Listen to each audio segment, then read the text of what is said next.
Welcome to my channel deep literature. तो दोस्तों आज हम कवर करने जा रहे हैं प्राइड एंड प्रेजुडिस एमसीक्यूज। दोस्तों ये क्वेश्चन जो मैंने इसमें ऐड किए हैं बहुत ही ज़्यादा इम्पोर्टेंट है पीपीएससी के हवाला से। तो टाइम को वेस्ट किए बगैर हम इसको स्टार्ट करते हैं। और ये एमसीक्यूज आपके लिए दोस्तों बहुत ही ज़्यादा इम्पोर्टेंट के हामिल हैं।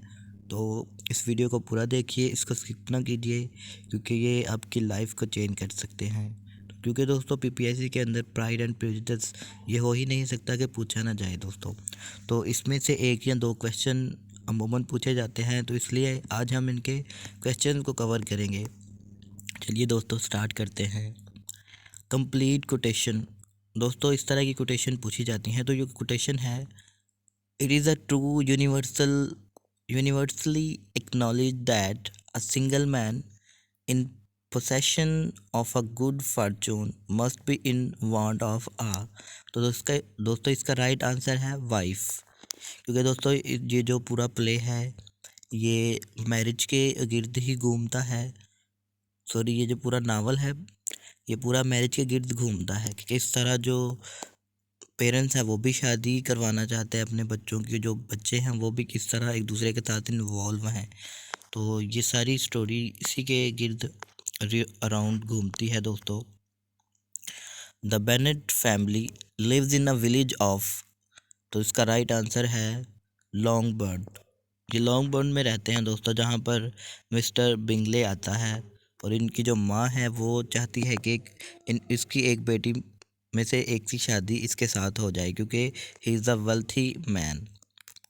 Mister Bingley when he attend the ball in Meryton seem to be quite taken with. तो दोस्तों ये जो मिस्टर बिंगले हैं ये जेन, जो इनकी बड़ी बेटी है जेन, उसके साथ डांस करता है, कपिल डांस करता है ये उसके साथ। How does mister Darcy offend Elizabeth at the first ball. तो दोस्तों वो किस तरह एलिजबेथ को ऑफेंड करता है, उसको कहता है कि he refuse to dance with her. तो दोस्तों वो उससे साफ साफ इनकार कर देता है कि मैं, ये लड़की मेरे लेवल की नहीं है और मैं इसके साथ डांस नहीं करूँगा। Elizabeth best friend is name. तो दोस्तों जो एलिजबेथ की बेस्ट फ्रेंड होती है उसका नाम होता है चार्लेट लोकस। दोस्तों ये जो मिस्टर कॉलिंग्स है उसके साथ शादी कर लेती है लास्ट पे जाकर दोस्तों।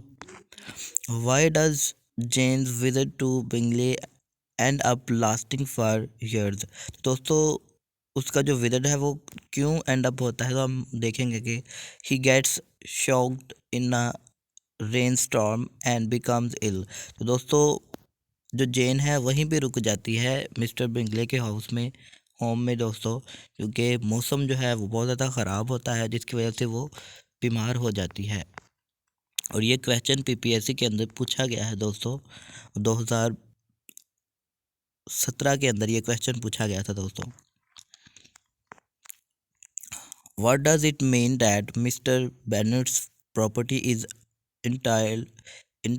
तो दोस्तों इसका राइट आंसर है it can only be inherited by a male.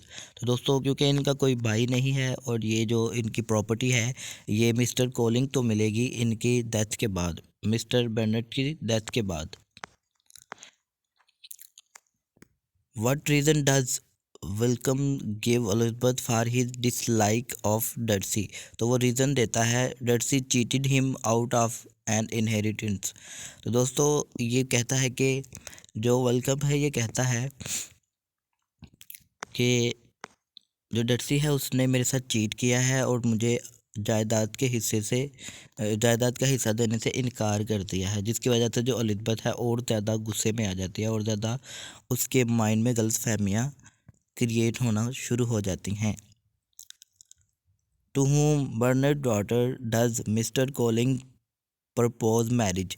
तो मिस्टर कॉलिंग जो इनका कज़न है दोस्तों, तो ये एलिजबेथ को प्रपोज करता है शादी के लिए, लेकिन एलिजबेथ इसको इनकार कर देती है उसी time. Whom does Mr Collins marry. तो इसका राइट आंसर है चार्लेट लोकस। जो मिस्टर कॉलिंग्स है बाद में जो एलिजबेथ की दोस्त है, जो एलिजबेथ की फ्रेंड है, उसके साथ शादी कर लेता है। दोस्तों आगे क्वेश्चन है, why does mister miss Bingley dislike Elizabeth. तो दोस्तों इसका राइट आंसर है क्योंकि जो डर्सी है वो अट्रैक्शन दिखाता है एलिजबेथ की तरफ, जिसकी वजह से जो उसकी अ, बहन है मिस बिंगले, वो सॉरी बहन नहीं, जो बिंगले की बहन है मिस बिंगले, वो जो है वो जेलस होना शुरू हो जाती है। दोस्तों इसका राइट आंसर है फर्स्ट। तो मैं लगाना भूल गया हूँ, इसका फर्स्ट आंसर है ए दोस्तों। इसके बाद हम देखेंगे, where do the Bingleys and Darcy go for the winter. तो दोस्तों इसका राइट आंसर है लंदन। वो लंदन की तरफ रवाना हो जाते हैं दोनों के दोनों, और जिसकी वजह से जो जेन है बहुत ही ज़्यादा डिसअपॉइंट होती है, बहुत ही ज़्यादा सैड होती है, उसकी जो कंडीशन है मिज़रेबल हो जाती है, क्योंकि उसे लगता है कि अब उसकी शादी बिगले के साथ नहीं हो सकती।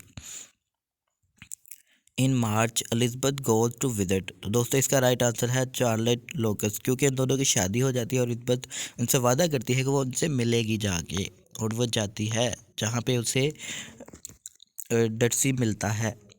Late Lady Catherine de Bourgh is Darcy's aunt. दोस्तों ये उसकी आंटी होती है, तो उसकी आंट है। When Darcy first proposes to Elizabeth, he spends most of the proposal dwelling on how socially unsuitable a match she is for him। दोस्तों जब वो पहली दफ़ा करती है तो वो ये सोचती है कि वो इसके काबिल नहीं है, क्योंकि उनकी जो क्लास है, जो सोशल क्लास है, वो वो वर्किंग क्लास से ताल्लुक़ रखती है और वो अपर क्लास से ताल्लुक़ रखता है। When Darcy proposes for the first time Elizabeth। तो इसका राइट आंसर है टर्न हिम डाउन। तो समझता है कि ये मेरे लेवल की नहीं है दोस्तों। Elizabeth feeling toward Darcy began to change when he sends her a letter explaining his action. दोस्तों वो एक तो एलिजबेथ को एक लेटर भेजता है जिसमें वो पूरी सच्चाई बताता है कि किस तरह जो वेलकम ने किस तरह जो है वो झूठ बोला है तुम्हारे साथ, और दिखाया है मुझे कि मैं बहुत ही ज़्यादा चीटर इंसान हूँ। बट ऐसा नहीं है, क्योंकि ये जो वेलकम है, ये वेलकम इसकी बहन को, डर्सी की बहन को रेप करना चाहता था, जिसकी वजह से वो ये सारी जो मिसअंडरस्टैंडिंग है ये क्रिएट हुई थी दोस्तों। Darcy's stated is called. तो जो डर्सी की स्टेट थी उसे पेम्बल पेम्बरली बोला जाता है दोस्तों, ये उसकी स्टेट का नाम है, ये पूछा जाता है दोस्तों। Where does Lydia spend the summer and why. तो इसका राइट आंसर है नीदर फील्ड टू बी।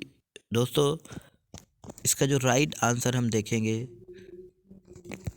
वो है third, Brighton to be near the military regiment. इसीलिए तो दोस्तों ये जो लीडिया है ये लास्ट पर विल्कम के साथ भाग जाती है, क्योंकि वो मिलिट्री में काम करता है, और पहले तो ये उसके साथ फ्लर्ट करती है, फिर दोस्तों ये उसके साथ भाग जाती है।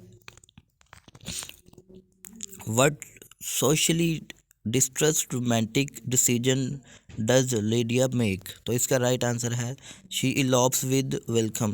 दोस्तों ये जो लीडिया है ये इनकी छोटी बहन है, ये एलिज़ाबेथ की जेन की सबसे छोटी बहन है, क्योंकि ये 4 बहनें हैं और ये सबसे छोटी है, और ये वेलकम के साथ भाग जाती है दोस्तों, जिसकी वजह से जो इनकी सोशली ये बहुत ही ज़्यादा डिग्रेड होने से बच जाते हैं, क्योंकि जो एलिज़ाबेथ है, जो वेलकम डर्सी है, वो इसको पैसे देता है वेलकम, क्योंकि ये शर्त रख लेता है कि वो शादी करेगा लीडिया से सिर्फ एक शर्त पर कि उसे पैसे दिए जाए 1000 पाउंड। 1000 पाउंड ये मांगता है, उसके बाद ये शादी कर लेता है, और ये जो डर्सी है ये उसके पैसे अदा कर देता है।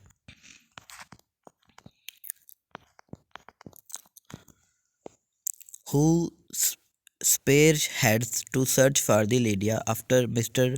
बेनेट्स रिटर्न होम इन डिफीट।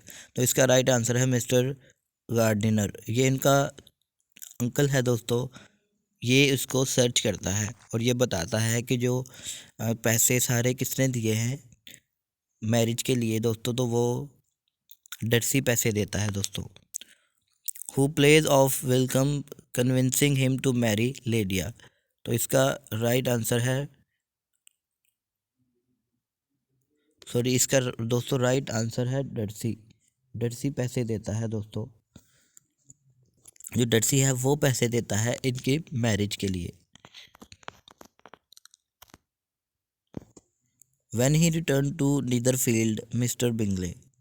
तो आपको बताता चलूँ कि रिज्यूम कर्टिंग जेन, उससे शादी करने के लिए आता है दोस्तों। What does Lady Catherine forbid Elizabeth to do. तो लेडी कैथरीन किस चीज़ से उसको मना करती है, तो मना करती है मैरी डर्सी। वो मना करती है कि तुम डर्सी से शादी नहीं कर सकते क्योंकि तुम्हारा जो सोशल स्टेटस है बहुत ही छोटा है उसके नज़दीक। इसके बाद नेक्स्ट क्वेश्चन है द नावल एंड्स विद। दोस्तों ये नावल एंड होता है Bingley married Jane and Darcy marrying Elizabeth. दोस्तों जो जेन है उसकी शादी हो जाती है बिंगले के साथ, और जो डर्सी है मिस्टर डर्सी उसकी शादी होती है एलिजबेथ के साथ, जो हमारे नावल की प्रोटैगनिस्ट है। Lydia and Wickham's elopement distresses Elizabeth because क्योंकि दोस्तों this scandal will permanently disgrace the Bennet family. क्योंकि दोस्तों अगर कोई लड़की अपने घर से भाग जाए तो उसके घर वालों की कंडीशन क्या होगी दोस्तों, उनको परमानेंटली डिसग्रेस का सामना करना पड़ेगा दोस्तों। Whether do Darcy and Elizabeth first meet. तो दोस्तों इसका राइट आंसर है एट अ लोकल बाल, जहाँ पे वो सभी डांस कर रहे होते हैं और डर्सी जो है वो उसको इग्नोर करता है और उसके साथ डांस करने से रिफ्यूज़ करता है, जिससे एलिजबेथ को लगता है कि ये बहुत ही ज़्यादा प्राइड वाला इंसान है। एलिजबेथ क्या सभी यही समझते हैं कि ये बहुत ज़्यादा प्राइडफुल इंसान है। Who is the protagonist in the story. तो दोस्तों हमारा जो इसका राइट आंसर है वो है Elizabeth. What instrument does Elizabeth play. दोस्तों very very much important question. तो इसका राइट आंसर है पियानो। वो पियानो प्ले करती है दोस्तों, she can play piano. Piano एक तरह का म्यूज़िक इंस्ट्रूमेंट है दोस्तों, जो कि बजाया जाता है। Any occasion you can play it on any occasion. What year was the book publish. तो दोस्तों इसका राइट आंसर है 1813। तो आपको बताता चलूँ दोस्तों कि ये जो प्ले है इसको पहले पब्लिश किया गया था, बट उसकी जो कॉपीज़ है उसको लोगों ने इतना ज़्यादा पसंद नहीं था किया। इसके बाद इसको दोबारा 1812 के अंदर दोस्तों 1812 के अंदर दोबारा लिखा गया था और इसको पब्लिश किया गया था 1813 के अंदर, जो कि बहुत ही ज़्यादा फेमस हुआ था दोस्तों। इसलिए आज ये जो नावल की लिस्ट है दोस्तों, बीबीसी की नावल की लिस्ट, उसमें से छठे नंबर पे आता है द वर्ल्ड। दोस्तों जो दुनिया के 100 नावल है उसके अंदर इसका जो नंबर है वो छठा नंबर है नावल के लिहाज से दोस्तों। The very very much important, इसका छठा नंबर है दोस्तों। तो दोस्तों आज के लिए इतना ही। दुआओं में याद रखिएगा, वीडियो को शेयर कीजिएगा, चैनल को सब्सक्राइब कीजिएगा। Thank you very much.